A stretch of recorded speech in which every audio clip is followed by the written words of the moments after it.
Outside the Beltway with John Fredericks. Talking to Americans outside of Washington, in the heartland,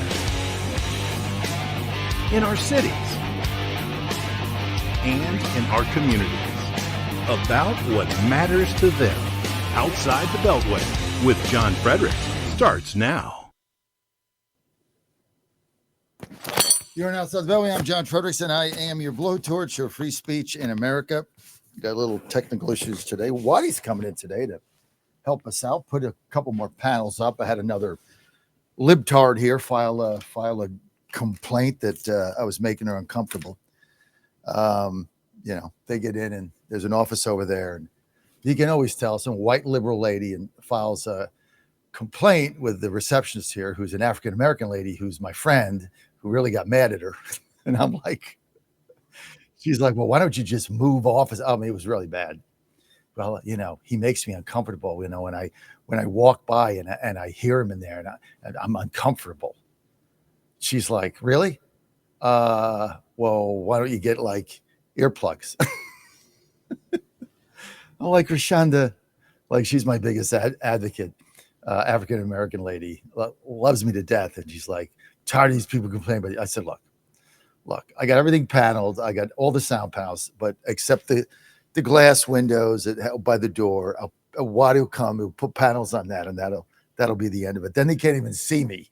Then they'll be even happier.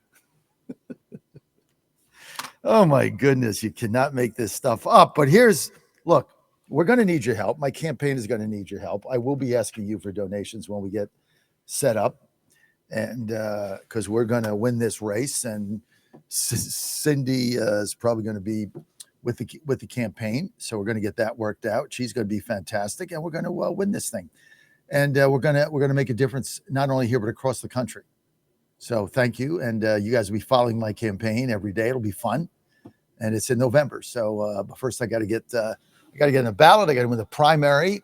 We're going to get a website up. I've got a whole campaign structure in place because we had seriously evaluated a run for mayor, but this opportunity, the mayor's thing was a very difficult lift with a lot of scrutiny, and all the knives would be out because I'd be Trump's guy. And this is different. This city council race at large, same voters, but I'm going to win. It's very different.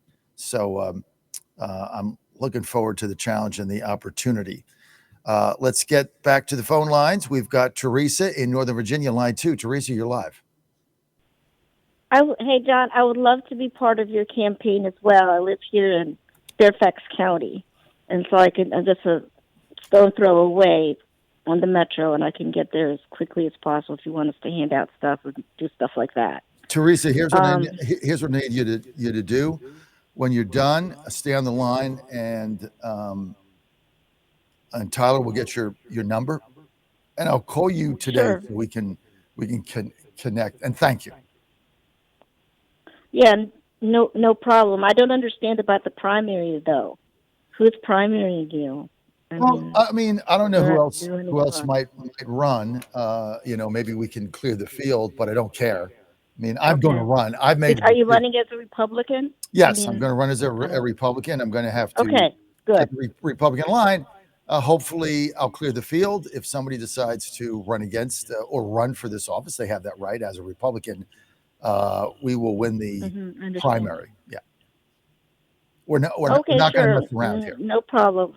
Go ahead. I've had about 10 years of campaign experience, so it's really no big deal.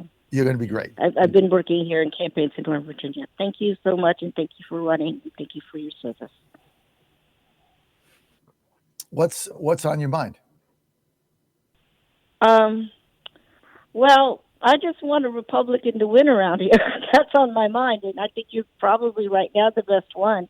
Here in Virginia, we haven't been winning, and it's been kind of discouraging, especially up in the Northern Virginia area. So that's all. That's the most important thing is we need a presence here. So well, you know what? You're going to be part of our campaign, and we're going to win this council seat, and it's going to make national headlines. All right. Thank you. Appreciate it. Thank you, Teresa. Stay on the line. If We don't have your number. We can't get in touch with you. So stay on the line for Tyler.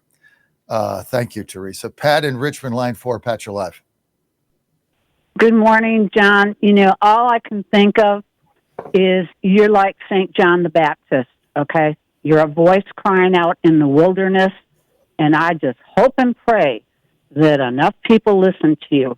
Right now, I am so over what everybody up in Washington, they always say that the Democrats are out for power. It's the same with the Republicans.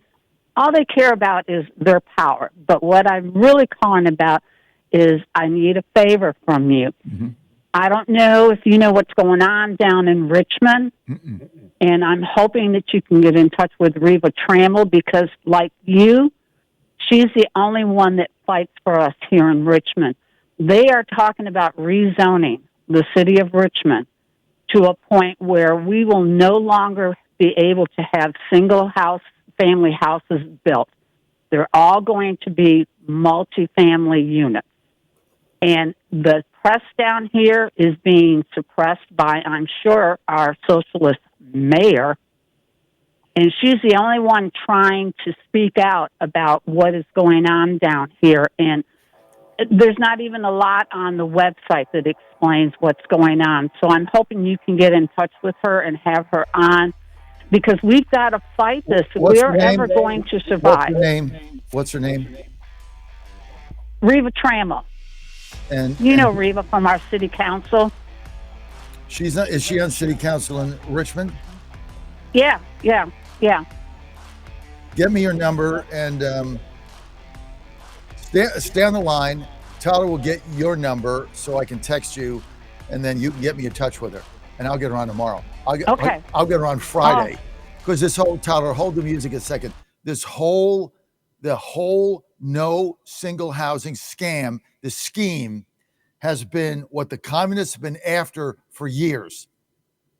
They want to force everybody into multiple housing units so you don't have a home of your own that you own with property. This is why BlackRock was buying everything up. This is part of their plan. And it's manifesting itself right under your nose in Richmond, Virginia. I mean, can you imagine you live in a city and you cannot build a single family unit? Home ownership of your own family with your own property and your own home that's your pride is now gone. John, they will force you to give up the one thing that gives you freedom, which is home ownership of your own. Go ahead. Yeah. And with eminent domain, what's to stop them from coming into my neighborhood and telling everybody, well, you can't pay your taxes or your real estate taxes are too high, so we're just going to take your property so that we can build family homes? Or what about an empty lot that somebody owns? The city snatches it up and puts a multifamily unit on it. That's what's going to happen. This is where they're That's where they're going. The next thing they're going to do. Yep. The next thing they're going to do is come to you and say, "Hey, you have to take in two illegals. You have to take in two illegal immigrants because they got nowhere to stay. And if you don't, we'll kick you out." All this is coming. It's all coming. I know. Okay, and that's what I'm saying. This is not conspiracy stuff. It's all coming. You stay on the line and get me, and I'll call you up. Give Tyler your number. Don't hang up so that I can get in touch with Reba. Thank you, Pat. Thanks for being my eyes and ears in Richmond. I'll get Reba on with Virginia Gang on Friday. Okay. All right, stay on. Quick word from our sponsors. We're going to be right back. Phone lines open. I got Pat. I got Larry. 888-480-JOHN. 888-480-5646 right here.